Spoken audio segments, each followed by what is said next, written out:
It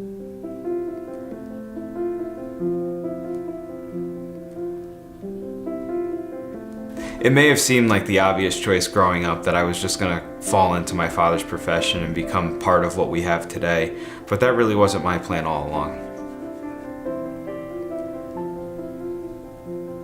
When I was 21, I graduated college and began my career as an auditor. At that time, I was excited, but I learned that it wasn't for me. I was working 80 hours a week for way too long, and I finally said to myself, this is a lot, and I'm not really excited about going to work the next day.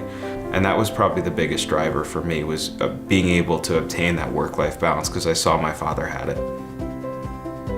So we were sitting around the dinner table and I just kind of flat out asked him, I said, would you consider hiring me? And of course my dad didn't come out and say yes. He said, well, why? The burning question for me was, is he going to come into the firm? To take that leap out of my comfort zone was definitely the biggest thing for me. And I'm sure my father was considering that as well, knowing the experience that I had didn't necessarily coincide with some of the things we do here on a day-to-day basis. I think he had some navigation issues early in the going because he wasn't sure about the business, he wasn't sure about the individual practice, he wasn't sure about the clients.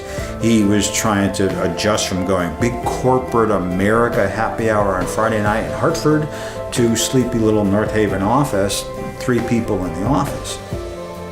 Just the unknown of all of that, I think, was the biggest challenge, and what my biggest fear was that I was going to make the wrong decision. And my father really came into play and kind of taught me how to do it. He has experience that I'll never have because he's been doing it for 20 years longer than I have. It was no longer where I wanted the firm to go, it was where we wanted to bring the firm. It was no longer, let's do it this way, let's do it our way. He earned the right to be the successor and to buy, key word, into the firm. And he's going to pay me. We really engaged FP Transitions to make sure that we had addressed all of the different scenarios and then honed in on the one that we felt was most appropriate for our business, our clients, and our families. The biggest transition you're able to see is my father was here less.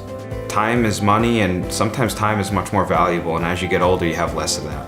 And now my father's spending more time out of the office, he's with my mother, they're traveling, and they're doing all the things they didn't get to do while he was by himself. You know, individually we're who we are, but together I think we're more powerful. And it has been such a rewarding process bringing him to the firm and seeing how he's progressed as a professional. You know, our clients definitely feel a sense of relief when we talk about how if something happens to them 20 years down the road and my dad's not here, that there's someone that not just is family, but also that knows them and knows their family and can relate to them. Most people want that in an advisory firm.